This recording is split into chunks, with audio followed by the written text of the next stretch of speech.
फिर्यादी श्रीमती विजया बोगा यांनी त्यांच्या घरातील 5 लाख रुपये सोन्याचे दागिने आणि रोख रक्कम चोरीला गेल्याची फिर्याद दिली होती।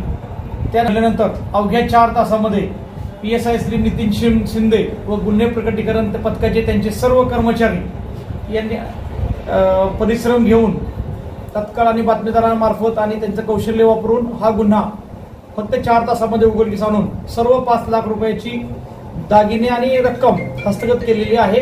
संबंधित आरोपी महिलेस अटक करण्यात आलेली आहे। गुन्ह्याचा पुढील तपास करण्यात येत आहे।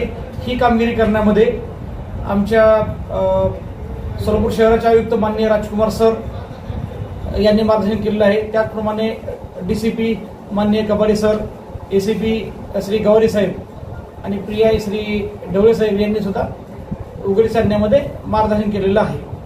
ओके।